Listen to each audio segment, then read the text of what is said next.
नमस्कार। 9 बजे की खबरों में आप सभी का स्वागत है। मैं हूं नीलू। करते हैं खबरों की शुरुआत तो अयोध्या से बड़ी खबर सबसे पहले लेते हैं। यहां पर मशहूर फिल्म अभिनेता अक्षय कुमार फिल्म राम सेतु के मुहूर्त पूजन के लिए आज अयोध्या आएंगे। राम जन्मभूमि परिसर में रामलला के सामने फिल्म राम सेतु का मुहूर्त होना है, पूजन होना है। ठीक 12:30 पर अक्षय कुमार अयोध्या पहुंचेंगे। इस दौरान अक्षय रामलला के दर्शन भी करेंगे। साथ ही साथ सरयू घाट पर राम की पैड़ी पर भी वो जाएंगे। यही नहीं, फिल्म के मुहूर्त पूजन के बाद अभिनेता अक्षय कुमार अयोध्या राजसदन जाकर राम जन्मभूमि तीर्थ क्षेत्र ट्रस्ट के ट्रस्टी राजा विमलेंद्र मोहन प्रताप मिश्र से भी मुलाकात करने वाले हैं और दोपहर 2 बजे अक्षय कुमार की वापसी का कार्यक्रम रखा गया है। तो राम सेतु के मुहूर्त के लिए अक्षय कुमार पहुंचने वाले हैं। बातचीत करने के लिए निमेश इस वक्त अयोध्या से हमारे साथ जुड़ गए हैं। निमेश, कितने बजे तक पहुंचने वाले हैं और किस तरह का कार्यक्रम अक्षय कुमार का यहाँ पे? जी, आपको बता दूं कि जिस तरीके की तैयारियां हैं वो बिल्कुल कहा जा सकता है 12:30 बजे एग्जैक्ट यहाँ पर अयोध्या में अक्षय कुमार पहुंचेंगे और अपनी फिल्म राम सेतु के लिए शिलान्यास के लिए सबसे पहले वो राम जन्मभूमि परिसर जाएंगे, जहां रामलला के सामने वो पूजन करेंगे और फिर फिल्म का सांकेतिक मुहूर्त भी करेंगे। उसके बाद वहां से अक्षय कुमार राम की पैड़ी पर जाएंगे और इसके दरमियान श्री राम जन्मभूमि तीर्थ क्षेत्र ट्रस्ट के सदस्य डॉक्टर राजा विमलेंद्र मोहन मिश्रा हैं, उनके यहाँ राजसदन पर जाएंगे और उनसे मुलाकात करेंगे। इनका यही अभी इतना कार्यक्रम है। लगभग 2 से ढाई घंटे तक वो अयोध्या में रुकने वाले हैं और उसके बाद फिल्म का मुहूर्त करने के बाद वो वापस। तो निमेश, सिर्फ अक्षय कुमार होंगे या पूरा स्टार कास्ट फिल्म का रहने वाला है, आने वाला है यहाँ पर? देखिए, अभी तक जो यहाँ पर आधिकारिक सूचना आई है, यहाँ पे ये माना जा रहा है कि फिल्म अभिनेत्री उनके साथ 2 मौजूद रहेंगी कोई, हालांकि अभी नाम का खुलासा नहीं हुआ है और फिलहाल अक्षय कुमार हैं। इसके अलावा अभी किसी तरीके की आधिकारिक सूचना नहीं है, लेकिन तैयारियां प्रशासनिक अमले पर तैयारी की ली गई है। जैसे राम जन्मभूमि किस मार्ग चलाया जाएगा, कहाँ आएंगे, हवाई मार्ग आएंगे या क्या आएंगे, किस पे तमाम तरीके की तैयारियां, कई तरीके की ड्रिल किए गए हैं। और जो प्रशासन ने अयोध्या आने के लिए, क्योंकि अक्षय कुमार एक मशहूर फिल्म अभिनेता है और उनके काफी बिल्कुल, तो अयोध्या पहुंच रहे हैं अपने फिल्म के मुहूर्त के लिए। राम सेतु फिल्म का मुहूर्त यहां पर रखा गया है, इसके लिए प्रशासन ने भी पूरी तैयारी कर ली है। बहुत बहुत शुक्रिया आपका निमेश, आगे भी इस पर आपसे अपडेट लेते रहेंगे। और समाजवादी पार्टी के अध्यक्ष और पूर्व मुख्यमंत्री अखिलेश यादव ने प्रदूषण के नाम पर योगी सरकार पर हमला बोला है। उन्होंने ट्वीट किया है। उन्होंने ट्वीट में लिखा कि दुनिया के 30 सबसे प्रदूषित शहरों में 10 शहर उत्तर प्रदेश के आए हैं। राजधानी लखनऊ दुनिया में 9वें नंबर पर है। अगर एसपी सरकार के public transport, metro, cycle track, Gomti river front, park और सफारी जैसे पर्यावरणीय काम ना रोके होते तो आज की बीजेपी सरकार को यह दिन नहीं देखना पड़ता।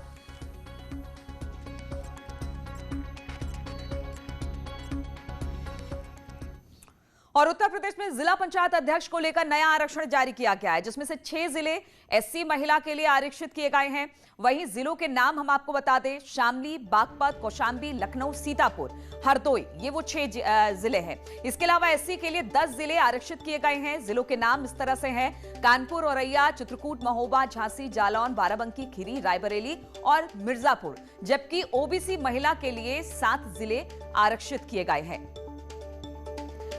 इनका नाम भी हम आपको बता दें: बदायूं, संभल, एटा, कुशीनगर, बरेली, हापुड़, वाराणसी। इस पर बातचीत करने के लिए हमारे साथ अनामिका जुड़ गई हैं। अनामिका, अब यूपी पंचायत चुनाव से जुड़ी ये बड़ी खबर कही जा सकती है कि आरक्षण के लिए अब सीटें बिल्कुल उसको डिसाइड कर लिया गया है कि कौन कौन सीटें कहां कहां आरक्षित हैं। और देखिए नीलू, इसी आरक्षण की सूची को लेकर के विवाद सामने आ रहा था जब इसको लेकर के एक याचिका की गई थी और याचिका के बाद हाईकोर्ट ने ये निर्देश दिए थे कि जो आरक्षण की जो प्रक्रिया चल रही थी उस वक्त 1995 वर्ष को आधार मानकर इसको लेकर बहुत सारे लोगों ने आपत्ति की थी, क्योंकि रोटेशन के हिसाब से बहुत कुछ बदल रहा था। 1995 के बाद से जनसंख्या में बड़ा बदलाव आया है और जनसंख्या में बदलाव के लिहाज से जो पंचायतों का जो स्थिति है वहां पर जनसंख्या के लिहाज से वो काफी ज्यादा बदली हुई है और इसी को लेकर याचिका की गई थी। लेकिन हाईकोर्ट ने अपने निर्देश में ये कहा था सरकार से कि वर्ष 2015 को आधार मानकर ही आरक्षण की जो सूची है वो जारी की जाएगी, जिसके बाद मंगलवार को कैबिनेट में इस आरक्षण की जो प्रक्रिया है या जो शासनादेश है उसको मंजूरी दी गई और अब जाके कल देर रात आरक्षण की जो सूची है वो जारी की गई है जिला पंचायत अध्यक्ष के लिए, जिसमें 6 सीटें रिजर्व की गई अनुसूचित जाति के लिए, जिसमें लखनऊ भी शामिल है। अब ये माना जा रहा है कि चूंकि 2015 वर्ष को आधार मानकर सूची जारी हो रही है या हो चुकी है, तो इसको लेकर अब जो जिलों में कार्रवाइयों का दौर है, जो कागजी कार्रवाइयों का दौर है वो आगे बढ़ चलेगा और जिलाधिकारी अधिकारी इसका प्रस्ताव बनाएंगे और इसके बाद जो भी इसमें खामियां सामने आएंगी उसको दूर करते हुए 26 मार्च तक जो फाइनल सूची है जिले में वो प्रकाशित होनी है जिला निर्वाचन अधिकारी की मदद के जरिए। तो कम से कम 26 मार्च तक जो लिस्ट होगी वो जारी कर दी जाएगी और पंचायत चुनाव को लेकर जो रास्ता है वो भी साफ हो गया है। और अब बिल्कुल पंचायत चुनाव को लेकर जो रास्ता है वो साफ हो गया और अब लिस्ट भी इसी अकॉर्डिंग जारी कर दी जाएगी। बहुत बहुत शुक्रिया आपका अनामिका हमारे साथ जुड़ने के लिए। और प्रदेश में योगी सरकार के निर्धन परिवारों की बेटियों के हाथ पीले कराने को लेकर बड़ी पहल की है। उत्तर प्रदेश में मुख्यमंत्री सामूहिक विवाह योजना के तहत आज एक साथ 3,500 बेटियों का एक साथ विवाह होगा। कार्यक्रम में सीएम योगी और श्रम मंत्री स्वामी प्रसाद मौर्य भी शामिल होंगे। यह कार्यक्रम लखनऊ के रायबरेली रोड पर वृंदावन योजना में आज 11 बजे श्रम विभाग की तरफ से आयोजित किया जाना है। तो एक बड़ा कार्यक्रम उत्तर प्रदेश में मुख्यमंत्री सामूहिक विवाह योजना के तहत आज एक साथ 3,500 बेटियों का विवाह होगा। और कानपुर से बड़ी खबर आ रही है। यहां पर बिकरू कांड के 8 माह बाद कुख्यात विकास दुबे के 10 मददगारों पर एफआईआर दर्ज कर ली गई है। विकास दुबे के मददगारों पर पनकी थाने में एसटीएफ ने एफआईआर दर्ज की है। तो 10 महीने बाद यह एफआईआर दर्ज एसटीएफ की तरफ से बताया जा रहा है कि ये जो 10 मददगार है वो उसने किसी ना किसी तरह से बिकरू कांड में विकास दुबे की मदद की थी और अब इसको लेकर एफआईआर पनकी थाने में दर्ज करा दी गई है। तो कानपुर बिकरू कांड से जुड़ी बड़ी खबर आ रही है, जहां पर बिकरू कांड के 8 माह बाद यानी 8 महीने बीत जाने के बाद जिस तरह से एसटीएफ इसमें पूरी तरह से कार्रवाई कर रही थी, अब इस पर 10 मददगारों के खिलाफ एफआईआर दर्ज कराई गई है पनकी थाने में। और बढ़ते हैं अगली खबर की ओर, बात करते हैं ललितपुर की, जहां पर शहर के तुवन मंदिर परिसर में चल रहे क्राफ्ट मेले में कुछ युवकों के खुलेआम गुंडागर्दी करते हुए वीडियो वायरल हुआ है। वीडियो में दबंग युवक मारपीट करता हुआ दिखाई दे रहा है। सूचना के बाद पुलिस सीसीटीवी फुटेज के आधार पर अब कार्रवाई की बात कह रही है। तो तुवन मंदिर का यह मामला है, जहां पर क्राफ्ट मेला चल रहा था। यहां पर युवकों की पिटाई का एक वीडियो वायरल हुआ है, जिसके बाद अब पुलिस इस वीडियो को देखते हुए कार्रवाई की बात कह रही है।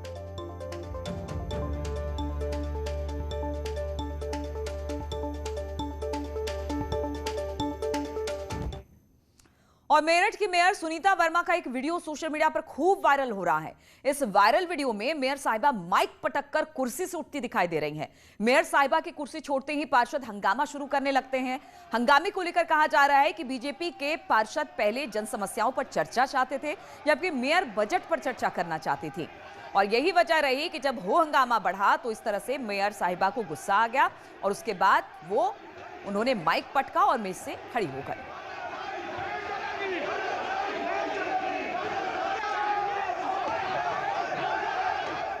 और मैनपुरी से खबर लेते हैं, जहां पर एक महिला की गोली मारकर हत्या कर दी गई। थाना इलाऊ इलाके के गांव नगला लालमन के में महिला को गोली मार दी गई। महिला का शव खेत में मिलने के बाद परिवार में कोहराम मच गया। पुलिस ने हर एंगल से जांच शुरू कर दी है। हत्या क्यों और किसने की, इस संबंध में भी पुलिस अभी तक किसी नतीजे पर नहीं पहुंच पाई है। परिजनों से बातचीत के आधार पर पुलिस सबूत जुटाने की कोशिश कर रही है। हत्या हो गई, सूचना पर हम लोग गाँव में आए हुए। खेत में बिटिया का शव पड़ा हुआ है और प्रथम दृष्टया ये लग रहा है कि उसे गोली से मारा गया है। तहरीर अभी प्राप्त की जा रही है। तहरीर प्राप्त करके अग्रेतर जो विधिक कार्रवाई है की जा रही है। और खबर हरदोई से लेते हैं, जहां पर 84 कोसी परिक्रमा पर श्रद्धालुओं पर अचानक से मधुमक्खियों का हमला हो गया। मधुमक्खियों ने यह हमला किया। मधुमक्खियों के हमले में एक श्रद्धालु की मौत भी बताई जा रही है, वहीं कई श्रद्धालु घायल भी हुए हैं। जिस वक्त मधुमक्खियों ने हमला किया उस वक्त श्रद्धालु आराम कर रहे थे। मधुमक्खियों के हमले ने प्रशासन के इंतजामों की पोल खोल कर रख दी है। हालांकि आदेश तो यह था कि श्रद्धालुओं को कोई दिक्कत ना हो। 84 कोसी परिक्रमा सीतापुर जिले के नैमी सारणे से शुरू होती है।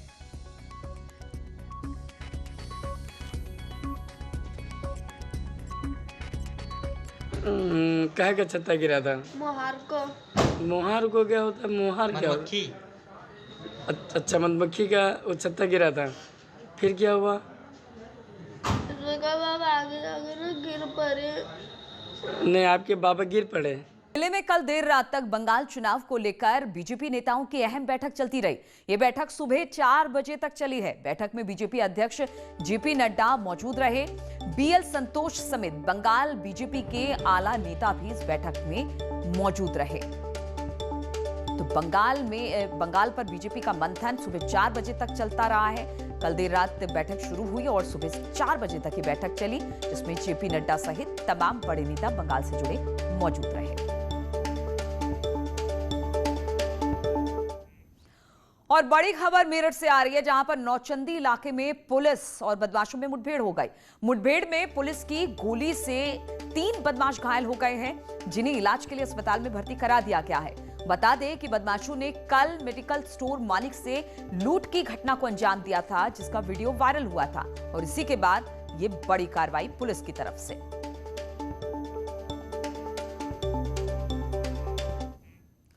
और कोरोना को लेकर इस वक्त एक बड़ी खबर आ रही है। गौतम बुद्ध नगर में धारा 144 लागू कर दी गई है। आज से 30 अप्रैल तक ये धारा 144 लागू रहेगी।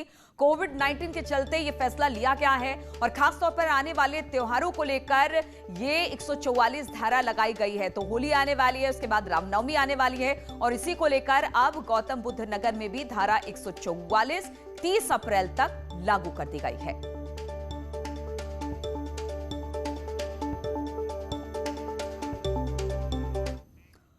और कोरोना के बढ़ते मामलों को लेकर नई गाइडलाइंस भी जारी कर दी गई है।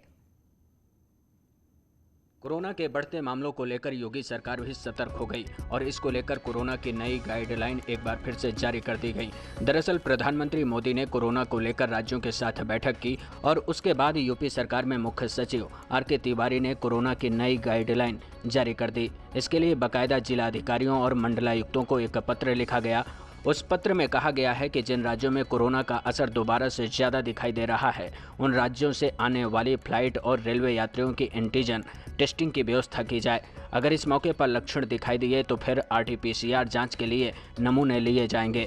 दस्तक अभियान के जरिए घर घर जाकर टेस्टिंग को शुरू किया जाएगा।